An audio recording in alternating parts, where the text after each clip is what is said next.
वासियों का गुस्सा भड़क गया। मालदीव के कई अफसर, मंत्री और दूसरे लोगों ने पीएम मोदी को निशाने पर ले लिया और उन पर भद्दे कमेंट भी किए। इतना ही नहीं, भारतीयों पर भी आपत्तिजनक कमेंट्स भी किए, यानी टिप्पणियां कर दी। मालदीव के नेताओं की भाषा को लेकर अब वहां के पूर्व राष्ट्रपति मोहम्मद नशीद ने कड़ा एतराज भी जताया है। आपको बता दें कि भारत और मालदीव का रिश्ता काफी अच्छा रहा है, लेकिन मालदीव्स में 2019 से सत्ता बदली, जिसके बाद से मालदीव्स के हाव भाव कुछ अलग नजर आ रहे हैं। माना यह भी जा रहा है कि मालदीव्स के इस प्रतिक्रिया में चीन का भी हाथ हो सकता है। भारत ने हमेशा से मालदीव्स की आर्थिक व्यवस्था से लेकर सैन्य व्यवस्था तक में खासा योगदान दिया है, चाहे वो पर्यटन हो या मित्रता संधि। लेकिन मालदीव्स का यह बर्ताव दिखाता है कि चीन किस तरीके से मालदीव्स पर प्रभाव कर रहा है। मालदीव्स के नेताओं की ऐसी प्रतिक्रियाओं के बाद देखने वाली बात यह है कि मालदीव्स और भारत की मित्रता संधि पर यह कितना प्रभाव करेगा। क्या भारतीय पर्यटक मालदीव्स का परित्याग कर देंगे, और वो कर भी रहे हैं? क्या पीएम मोदी के इस ट्वीट्स ने मालदीव्स के वो भाव सामने लाकर रख दिए हैं जो साल दर साल से वो छुपाए बैठे थे? सवाल बहुत सारे हैं, इन्हीं सवालों पर चर्चा भी करेंगे। हमारे मेहमान भी जुड़ चुके हैं, लेकिन उससे पहले हमारी एक खास रिपोर्ट देखिए और मामले की गंभीरता को समझिए। हाल ही में पीएम मोदी लक्षद्वीप पहुंचे, जहां उन्होंने काफी बेहतरीन समय बिताया। इस दौरान खास तस्वीरें शेयर करते हुए पीएम मोदी ने लक्षद्वीप टूरिज्म बढ़ाने और लोगों से इन जगहों पर जाने की अपील की। बता दें, लक्षद्वीप भारत का सबसे छोटा केंद्र शासित प्रदेश है। भारत के दक्षिण पश्चिम तट से लक्षद्वीप की दूरी 200 से 440 किलोमीटर है। लक्षद्वीप कुल 36 छोटे छोटे द्वीपों का समूह है, मगर यहाँ सिर्फ 10 टापुओं पर ही लोग रहते हैं। यहाँ की 96% आबादी मुस्लिम है। मालदीव्स के साथ भारत के बेहतरीन रिश्ते रहे हैं। भारत मालदीव्स के आर्थिक स्थिति में भी काफी सहयोग करता रहा है, क्योंकि मालदीव्स के अधिकतम पर्यटक भारतीय होते हैं। इतना ही नहीं, भारतीयों की पहली पसंद हमेशा से मालदीव्स रही है। लेकिन पीएम मोदी के लक्षद्वीप यात्रा और उनकी शेयर की गई तस्वीरों के बाद मालदीव का रुख भारत के प्रति बदलता दिखा। इस दौरान मालदीव के डिप्टी मिनिस्टर मरियम शियोना ने एक्स पर एक पोस्ट शेयर किया, जिसमें भारत और भारतीयों के खिलाफ काफी अपमानजनक शब्दों का प्रयोग किया गया। हालांकि बाद में यह ट्वीट डिलीट किया गया, जिसके बाद कई मालदीव के अहम नेताओं और मंत्रियों के भारत के खिलाफ विवादित बयान सामने आए। हालांकि मालदीव के पूर्व राष्ट्रपति ने इन विवाद को रोकने का प्रयास भी किया, लेकिन भारतीय सोशल मीडिया यूजर्स कुछ खास खुश नजर नहीं आ रहे। इस विवाद के बाद एक्स पर बॉयकॉट मालदीव्स, से नो टू मालदीव्स और ऐसे कई हैशटैग वायरल हो रहे हैं। कई यूजर्स ने अपने कैंसल्ड बुकिंग की स्क्रीनशॉट शेयर करते हुए लिखा कि वो मालदीव्स नहीं जाएंगे। साथ ही सचिन तेंदुलकर और अन्य कई सेलिब्रिटीज ने भी लक्षद्वीप के फोटोज और वीडियोज शेयर करते हुए लक्षद्वीप पर्यटन को बढ़ावा देने का प्रयास किया। बता दें, भारत का मालदीव्स के पर्यटन में काफी अहम योगदान रहा है। मालदीव्स ऐसा देश है जहाँ की आर्थिक स्थिति पर्यटन पर निर्भर करती है। इसमें भारत हमेशा पहले या दूसरे। तो जब से प्रधानमंत्री मोदी ने लक्षद्वीप की वो तस्वीरें साझा करी थी सोशल मीडिया प्लेटफॉर्म में, उसके बाद भारतीयों का उत्साह बढ़ा है। एक जगह के बारे में पता भी लगा है और वहां पर पर्यटन की संभावनाओं के बारे में भी लोगों ने समझा है। लेकिन कुछ कारण है कि लक्षद्वीप में पर्यटन का कितना बढ़ावा दिया जा सकता है उस स्थान को लेकर, उसमें भी कुछ प्रतिबंध तो हैं। लेकिन संभावनाएं भारत में इतनी ज्यादा हैं। हर तरीके का मौसम आपको भारत में देखने को मिलेगा, हर तरीके का पर्यटन यहां पर आप कर सकते हैं, हर तरीके की जगह यहां पर है। चाहे पहाड़ों की बात करिए, चाहे समुद्र की बात करिए, चाहे नदियों की बात करिए, चाहे रेगिस्तान की बात करिए, हर चीज हर जगह भारत में उपलब्ध है, जिसके लिए आप विदेश जाते हैं। और अगर देश के प्रधानमंत्री ने एक संदेश दिया, एक जगह को ट्वीट किया, तो इससे विदेश में बैठे लोगों को जलन क्यों हो रही, जबकि मालदीव्स का नाम तक नहीं लिया गया था। मैं चाहूंगा तमाम पैनलिस्ट हमारे टीवी स्क्रीन पर आपके वो आ जाएंगे। मैं स्वागत करना चाहूंगा यहां पर सभी को जो यहां पर आए हैं। आलोक वत्स जी, प्रवक्ता भाजपा के, वो यहां पर हैं। सरकार का पक्ष वो समझाएंगे कि आखिर किस तरीके से इसको हैंडल किया जाएगा। डॉक्टर राजलक्ष्मी जी, अर्थशास्त्री हैं, आपका बहुत बहुत धन्यवाद मैडम, आप यहां पर आई, बहुत धन्यवाद। और साथ ही साथ मेजर जनरल अभय कार्की साहब, रक्षा विशेषज्ञ, आपका धन्यवाद, आप आए। और कमर आगा जी, विदेशी मामलों के जानकार, आप सभी का बहुत बहुत धन्यवाद। शुरुआत में करता हूं आलोक वत्स जी, अपमान करना था किसी और का करते, आप विदेश में बैठे हैं और आपने सीधा, मैं बात करना चाहूंगा यहां पर शियोना मरियम के द्वारा जो ट्वीट किया गया, प्रधानमंत्री मोदी का मजाक बनाया गया, क्या सोचकर, क्या कहा गया? पपेट बोलने की हिम्मत इसकी कैसे हो गई? इजराइल का यहां कठपुतली बोलने की इसकी हिम्मत आखिर हुई तो हुई कैसे? ऐसी अभद्र टिप्पणियां करने की इसकी हिम्मत अगर होती है तो कैसे होती है? आपको लगता है इसके पीछे कोई साजिश होगी? देखिए, एक कहावत है संस्कृत में, विनाश काले विपरीत बुद्धि, जिसकी अर्थव्यवस्था हम भारतीयों के कारण 80% चल रही हो, उसके यहां से ऐसा बयान आना, यह आत्मघाती बयान है। ये उनको घुटनों पे ले आ देगा। और आपने देखा कि भारतीयों ने किस तरीके से प्रॉम्प्टली रिस्पॉन्ड करके वहां पर अपनी बुकिंग्स कैंसिल करवाई, और अब वहां जाने के लिए वो राजी नहीं है। पूर्णतया वो टूरिज्म पर आधारित देश है, और उस टूरिज्म में अगर उसके यहाँ 100 आदमी आते हैं तो उसमें 80-85% भारतीय लोग जाते हैं। और वहां हमारे प्रधानमंत्री के बारे में ऐसी बातें कहना, जिसकी विश्व पटल पर अपनी एक साख है, एक इमेज है, एक वर्ल्ड का टॉलेस्ट लीडर में जिसकी गिनती हो रही है, उसके बारे में ऐसे छोटे आदमी का बयान यही दर्शाता है विनाश काले विपरीत बुद्धि। ये अपने आप को खत्म करने की कगार पर ले जा रहे हैं, और हम लोग इसकी कड़ी निंदा करते हैं। और भविष्य में हम भारतीयों से अपील करते हैं कि कृपया मालदीव को टोटली तरीके से बाइकाट करें, जिसने हमारे गौरवशाली परंपरा को स्थापित करने वाले लोकप्रिय प्रधानमंत्री के बारे में ऐसी बातें कही हैं। बिल्कुल बिल्कुल, और इस तरीके की बात करने की हिम्मत होना, और वो एक कोई आम आदमी नहीं है, कोई रैंडम यूजर नहीं है जिसके द्वारा ऐसी बात कही गई है।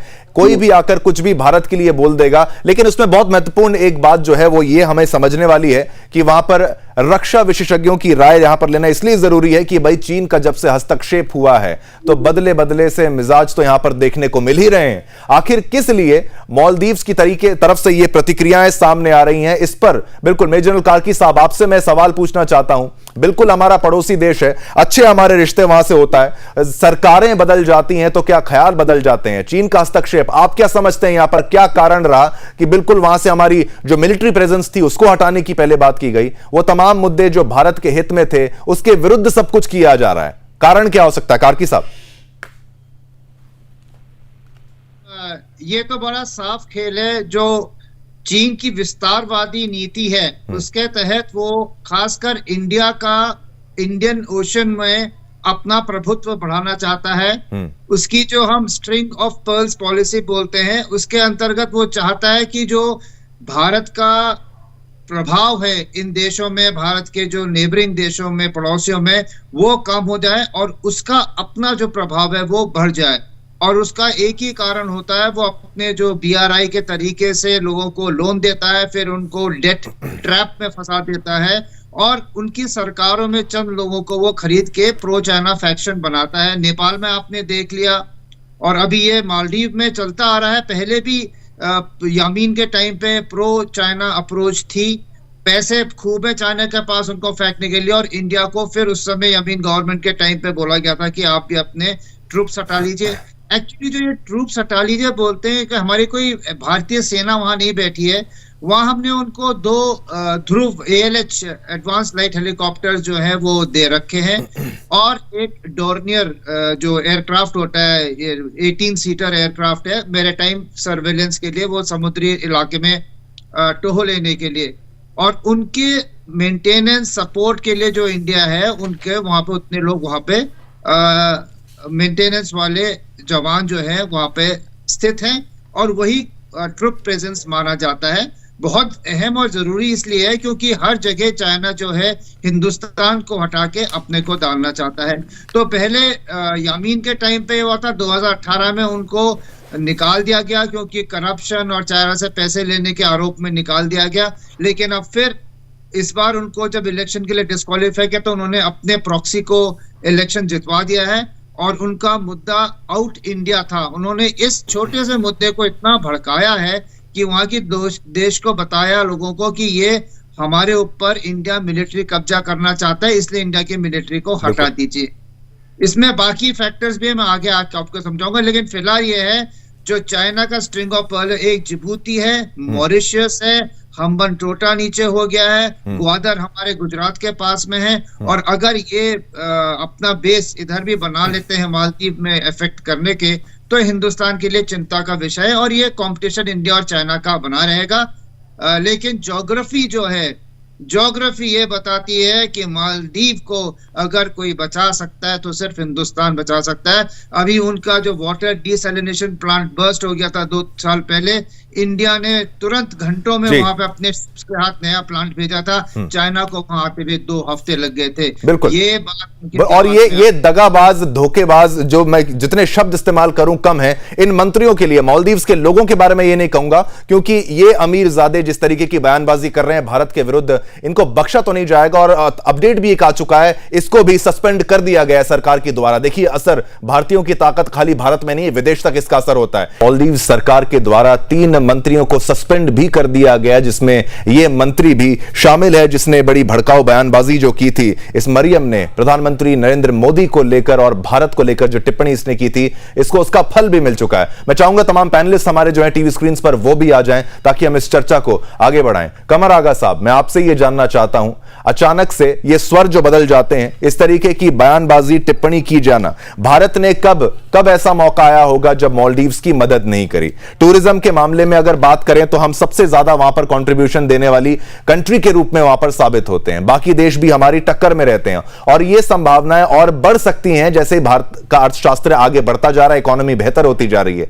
उस दौरान इतने घिनौने कमेंट्स का आना, वो भी मंत्रियों के द्वारा, आप क्या समझते हैं? इतनी हिम्मत कहां से मिलती है? ये घृणा कहां से आती है? कमर आगा साहब, पहले भी लोगों ने बताया ये घृणा और ये जो कुछ भी है ये 2 जगह से आती है, एक तो पाकिस्तान और दूसरे चाइना। मेनली चाइना जहां जाता है अपने साथ, वो पाकिस्तान को भी लाता है और पाकिस्तान अपने साथ आतंकवादी संगठनों को प्रमोट करती है। पिछली दफे जब जो गवर्नमेंट थी, जब प्रो चाइनीज गवर्नमेंट जब वहां पे आई थी, तब से वहां पे बहुत से कट्टर धार्मिक संस्थाएं और ऑर्गेनाइजेशन वहां पे बनी और उन्हीं ने, ये वो ग्रुप्स हैं जिन्हीं ने जो वहां के कुछ लोगों को पाकिस्तान और चाइना से जोड़ते हैं, इस्लामिक यूनिटी, इस्लामिक के नाम के ऊपर अपनी राजनीति वहां पे ये सेकते हैं। ये वैसे ही कट्टरपंथी धार्मिक संस्थाएं हैं जैसे कि पाकिस्तान में भी हैं और वहां पे कुछ लोग भी वहां गए हैं पढ़ने के लिए। वहां से उन मदरसों में वहां के गरीब बच्चे, उनको भी इंडोक्ट्रीन करके वहां पे भेजा गया है।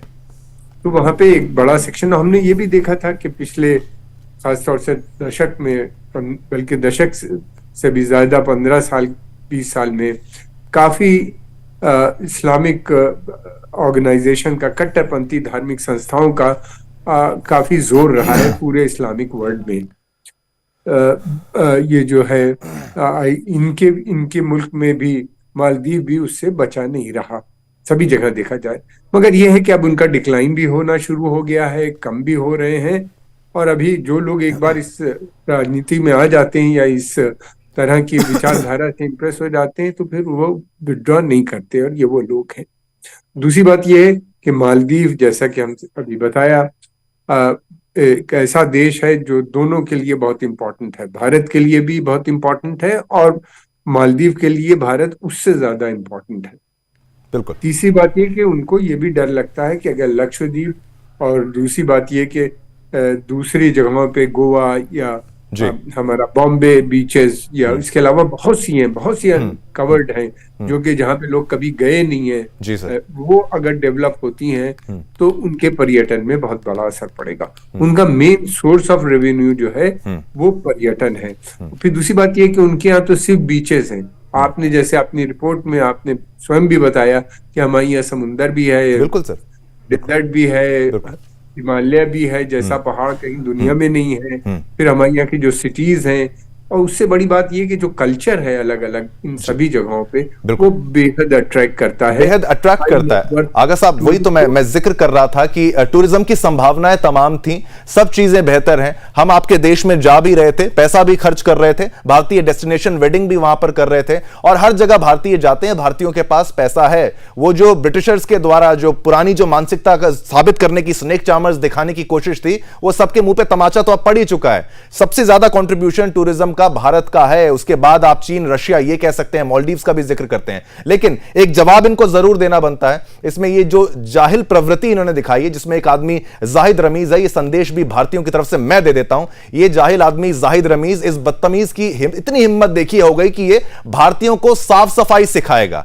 ये जाहिल बताएगा कि कमरों की बदबू का क्या करोगे। ये 2 टके का नेता जिसने भारत से नागरिकता मांगी थी, और मैं इस नेता को कहूंगा तुम्हारे चरित्र से बदबू आती है, जानवर जाहिल हो तुम, भारतीयों को मत सिखाओ, तुम्हारी औकात नहीं है, तुम चीन के सामने जाकर कटोरा लेकर भीख मांगो। देश दुनिया लोहा मानती है भारतीयों का, चांद पर पहुंच चुका है भारत, चांद पर पानी खोद चुका है भारत। 1988 में जब तुम्हारे यहां पर तख्ता पलट होने वाला था तो भारत ने तुम्हें बचाया था। तुम्हारे देश में 2014 में जब पानी नहीं था तो भारत ने तुम्हें पानी की सहायता की थी। जब कोविड था तो भारत ने वैक्सीन भेजी थी। और दूसरा जो मिनिस्टर है उसको भी मैं जवाब देना चाहूंगा, शिवाना मरियम, जिसने भारत के पीएम को कहा था कि इजराइल की कठपुतली है। अरे क्या पिद्दी का शोरबा, कौन हो तुम? इंटरनेशनल डिप्लोमेसी, वर्ल्ड पॉलिटिक्स, कूटनीति में भारत का सिक्का चलता है। पुतिन जानता है भारत की ताकत को, अमेरिका जानता है भारत की ताकत को, इजराइल भी जानता है भारत की ताकत को। चीन से भीख नहीं मांगता है भारत, पाकिस्तान की तरह आटा नहीं खोजता है भारत। तुमने भारत के प्रधानमंत्री का अपमान कर देश का अपमान किया है। अरे हमारे देश का पीएम है वो, तुम खुद एक जोकर हो। तुम किसको जोकर बता रही हो कौन तुम? आज नाम सुना है तुम्हारा पहली बार, तुम्हारे जैसे कितने आए और कितने गए। मैं बीजेपी की प्रवक्ता से यह कहना चाहूंगा, यह मैसेजिंग मेरी तरफ से गई है, देशवासियों की तरफ से गई है, आलोक वत्स जी, और कड़ी निंदा होनी चाहिए। सस्पेंशन यहां पर हो चुकी है, मैं कहता हूं गिरफ्तारी होनी चाहिए। ये होते कौन है कि भारतीयों के कमरे से बदबू आती है इनको? ये होते कौन है ये हमें बताने वाले? इनकी एरिया कितनी है जो इस तरीके की जाहिल बातें ये करेंगे हमारे साथ? सर, आपकी तरफ से कड़ा संदेश भी जाना चाहिए। देखिए, अगर नमक हरामी शब्द जिसको बोलते हैं वो ऐसे लोगों पर ऐप्ट बैठता है। हमारा ही खाया, हमारे ही द्वारा देश चला, हमारे ही द्वारा तुमको विपत्ति में मदद हुई, और तुमने हम ही पर कीचड़ उछाला, हमारे ही प्रधानमंत्री के ऊपर, हमारे प्रधानमंत्री के ऊपर अनर्गल बातें कह के तुमने 140 करोड़ भारतीयों के मुंह पर तमाशा मारा है। और जिसके सह पर तुम ये कर रहे हो, उसने जो ये काम किया बर्मा में, जो ये काम किया पाकिस्तान में, जो ये काम किया श्रीलंका में, उन देशों का हाल देख लो आज क्या है। तुम्हारी भी वो हाल कर देंगे हम लोग। सिर्फ जाना बंद कर देंगे तो तुम बर्बाद नेस्तनाबूद हो जाओगे। और प्रधानमंत्री को तुमने जो गाली दी है और जो सब कहे हैं वो हम सब ने अपने दिल पर लिया है। तुम्हारे जैसे लोग हमारा ही खा के, हमारा ही गा के और हमारे ही ऊपर उंगली उठाते हो, ये टोटल नमक हरामी का ये जीता जागता उदाहरण है तुम्हारे द्वारा किया गया ये कार्य। बिल्कुल और बिल्कुल। इसके लिए तुम भुगतोगे आने वाले वर्षों में। तुम कराओगे, चीखोगे, चिल्लाओगे, लेकिन तुम्हारी मदद को कोई नहीं आएगा। बिल्कुल। रहो जिसके भरोसे रहते हो, हम भी देखेंगे कितने दिन उसके भरोसे तुम चल पाओगे। बिल्कुल। मेजर जनरल अभय कार्की साहब, मेरा अग्रेशन इस बात, आप कितनी डिबेट्स मेरे साथ जुड़े होंगे, कभी मेरा ऐसा अग्रेशन मैंने जानबूझ के भी नहीं रखा, लेकिन आप भारतीयों को अपमानित करें, एक सीमा आपकी होनी चाहिए, और आप होते कौन है अपमानित करने वाले। उसके बाद मैं बार बार ये कहता हूं, मालदीव्स की जनता की तरफ से यह बयान नहीं है, वहां के मंत्रियों की तरफ से बयान आ रहा है, और मालदीव्स की जनता कह रही है कि तुम जैसे नेताओं के चक्कर में हमारा अब घाटा होने वाला है। तुम्हारी ऐसी टिप्पणियों के चक्कर में बुकिंग्स कैंसिल हो गई, होटल बुकिंग लोग छोड़ रहे हैं, फ्लाइट बुकिंग लोग छोड़ रहे हैं, प्लान्स कैंसिल कर रहे हैं। यह खामियाजा मालदीव्स को भुगतना पड़ रहा है इन बड़बोले मंत्रियों के चक्कर में। कब तक यह चलेगा? अब ये चीन के सारे, ये चीन से भीख मांगेंगे, फिर वो कर्ज में इनको डालेगा, इनका देश फिर बर्बाद होगा। क्या कहेंगे सब? कार्की साहब। शिवम, आपने सही मायने में ये जो सही पॉइंट था उस पर आपने अपनी उंगली रख दी है। ये चीन की चाल है, और हर जगह वो अपने जहां भी BRI के प्रोजेक्ट करता है पैसा डालता है। जो लीडरशिप है, जैसे श्रीलंका में था, नेपाल में था, जो पॉलिटिकल लीडरशिप उसकी तरफ की है, उनको पैसे खरीद के वो बेच लेती है। और जिस तरह के वो बयान दिलवाना चाहते हैं और जिस तरह के वो पॉलिसीज वहां पे लगाना चाहते हैं, वो उन खरीदे हुए पॉलिटिशियन से करा देती है। तो ये तो साफ जाहिर है कि पहले उन्होंने इलेक्शन के पहले एंटी इंडिया कैंपेन जो था वो चाइना फंडेड था। जो ये सिलेक्ट हो गया इंडिया पे जो जहर उगल रहे हैं, ये सब चाइना के पैसे खाए हुए लोग हैं जो हम पे जहर उगल रहे हैं। वहां की जनता को मालूम है कि उनकी इकोनॉमी का 30% जो टूरिज्म है वो इंडिया से आता है और बहुत भारी है। और वो तो छोड़िए टूरिज्म और आमदनी एक तरफ, किसी भी जब उनके पास कोई आपदा आएगी तो कोई और नहीं आ सकता, ना आने की हिम्मत रखता है भारत के सिवाय। फर्स्ट रिस्पॉन्डर हम ही रहेंगे, और ये उनको जनता को अच्छी तरह से मालूम है और उन्होंने महसूस भी किया हुआ है। और आज की तारीख में जब सोशल मीडिया वगैरह इतना ज्यादा है तो आम जनता को मालूम है कि कौन से देश का क्या रवैया है, कौन हमको खाने के लाया है और कौन हम पे भाईचारा, कोविड में सहायता जैसा आपने किया था, ये करते आ रहे। इसमें आगा साहब ने जो बताया था उसमें मैं एक चीज और ऐड करना चाहता हूँ। मैं कुछ साल पहले जो चीफ थे मालदीव के, उनके साथ मेरा एक मीटिंग था और उसमें उन्होंने ये पॉइंट बड़ी अच्छी तरह से बताया जो आगा साहब ने बताया कि हमारे वहाँ स्कूल नहीं थे तो हम आइलैंड से बच्चों को लाके सेंट्रली पाकिस्तान में भेजते थे कि एजुकेशन इनकी अच्छी होगी। वो कह रहे थे हमें पता नहीं था कि ये इनको मदरसों में डाल के इनका माइंड जो है वो व्हाइट वॉश कर रहे हैं और उसके बाद उनको रेडिकलाइज करके यहाँ भेज रहे हैं और उनको बोलते हैं और बंदे भेजो जिनको हम करेंगे। तो वो कहते हैं हमारी अगली जनरेशन में ये बहुत बड़ा खतरा आ रहा है और वो इससे काफी वाकिफ थे। ये आज से करीब 8-10 साल पहले की बात है। तो अब आप लगा लीजिए जो इलेक्टोरेट में भी लोग आ रहे हैं, एक बड़ा हिस्सा ऐसा भी होगा जो इस्लाम के नाम पे, रेडिकल इस्लाम के नाम पे भारत को धर्म के चश्मे से देख रहा होगा। और ये हमको देखना है कि जो प्रो इंडिया और जो ब्रॉड माइंडेड उनके पॉलिटिशियंस हैं, मिलिट्री है, उनको हमें सपोर्ट करते रहना चाहिए। ये चाइना का इन्फ्लुएंस आया है, कल चला जाएगा। बिल्कुल बिल्कुल, जो आपने बात यहां पर महत्वपूर्ण की कमर आगा साहब, मैं आपसे उस पर टिप्पणी भी ले लेता हूं। जिस तरीके से इन्होंने ये बताया कि पाकिस्तान का हस्तक्षेप है, बट पाकिस्तान, मैं बेसाफ तौर पर, खुले तौर पर यह कह भी सकता हूं, असली पपेट वही है चाइना का, क्योंकि चाइना उसको पैसे भी देता है।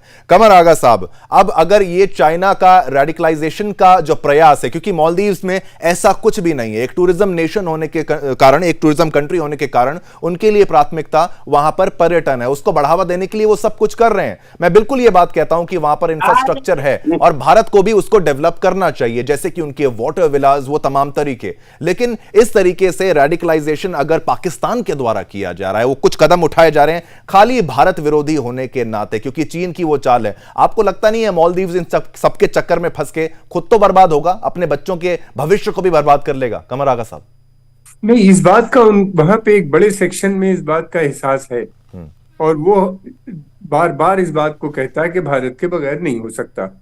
और जब ये हुआ तो पिछले जो राष्ट्रपति वहां के रहे हैं उन्होंने फौरन स्टेटमेंट भी दिया, जो कि भारत के साथ हमेशा चाहते हैं, उनकी कोशिश रही है कि वो भारत के साथ अच्छे संबंध बना के रखें। और इसके चलते हुए उनको बहुत परेशानियां भी उठानी पड़ी, जेल भी जाना पड़ा। मैं बात कर रहा हूँ नशीद की, प्रेसिडेंट नशीद जो थे, फॉर्मर प्रेसिडेंट नशीद की।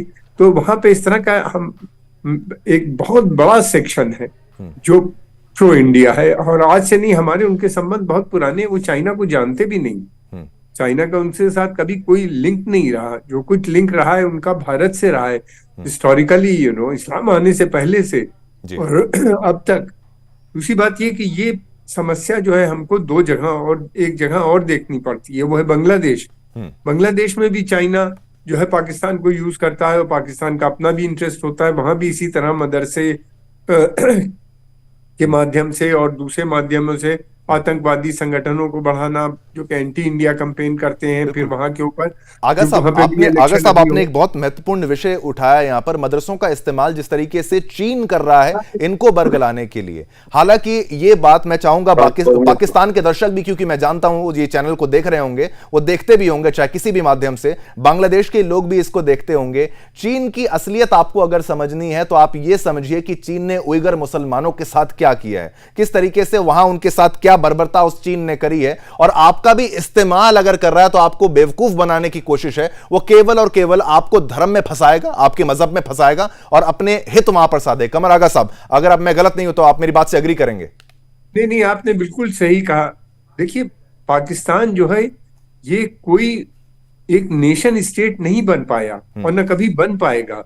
उसका कारण यह है कि आप एक सीमा रेखा खींच के आप मुल्क नहीं बना सकते कि ओवरनाइट आपने एक मुल्क अलग कर लिया और बना लिया।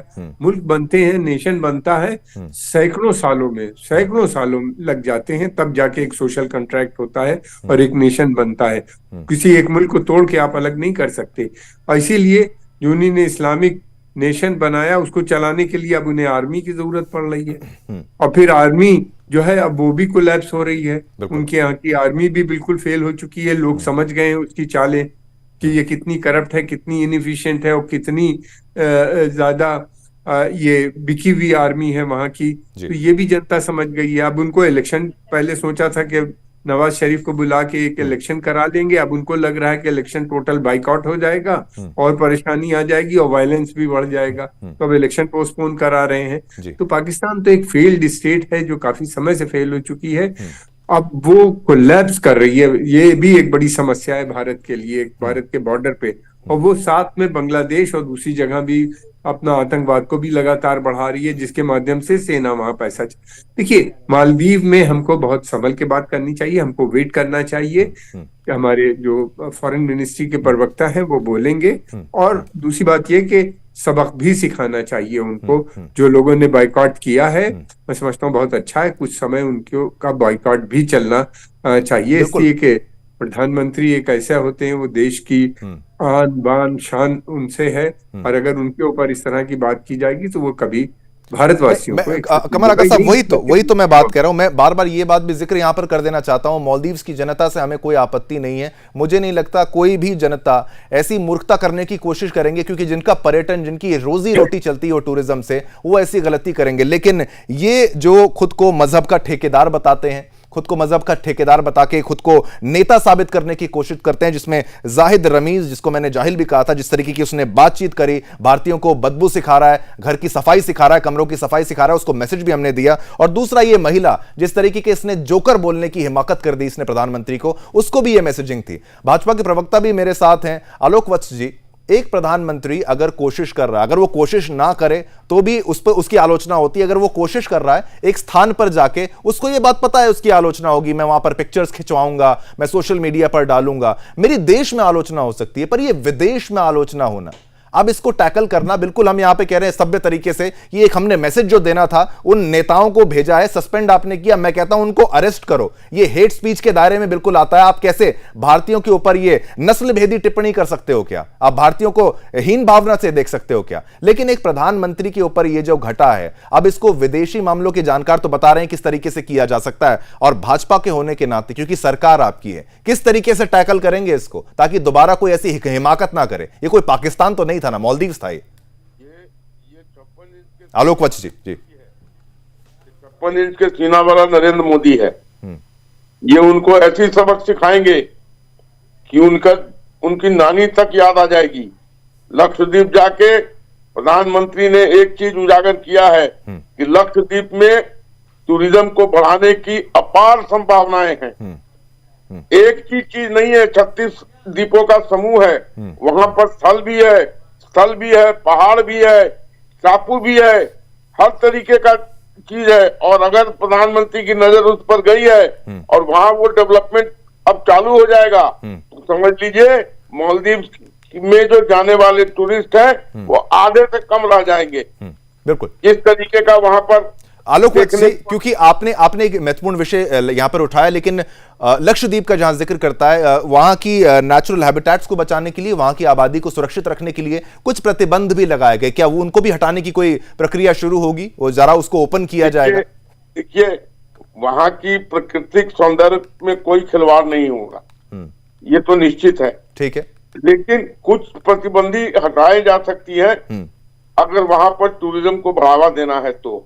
ठीक है। और वहां पर अब बहुत सी चीजें आएंगी आने वाले समय में, एक पूरा पैकेज जाएगा वहां पे प्रधानमंत्री नरेंद्र मोदी के द्वारा, और वो इतना बड़ा हब बन जाएगा टूरिज्म का, जहां पर स्पोर्ट्स एक्टिविटीज भी होंगी, जहां पर टूरिज्म भी होगा, जहां पर सांस्कृतिक आयोजनें भी होंगी, जहां पर स्नॉर्कलिंग होगी, तमाम अंडर वाटर भी बहुत ज्यादा संभावना है वहां पर, बहुत ज्यादा डाइविंग भी होगी, बोटिंग, कयाकिंग, कनोइंग, सारी चीजें वहां होंगी। बिल्कुल, वो एक ऐसा बड़ा दृश्य उत्पन्न करेगा टूरिज्म का, जिसका सबसे बड़ा चोट लगेगा अगर किसी को, तो मालदीव को लगेगा। बिल्कुल, और अगर ये समझ के हमारे साथ रहते तो हम इनके ऊपर इस तरीके की आंच नहीं आने देते। ये आपकी तरफ से आया तो इसमें स्पष्टता लोगों को, बिल्कुल आपकी तरफ से आया तो हमें भी का काम किया है। बिल्कुल, हमें भी अब संभावनाएं यहाँ पर दिख रही है। आते हैं और हम पर ही उंगली उठाते हैं, हम उसी थाली में छेद करते हैं जिसमें खा रहे हैं।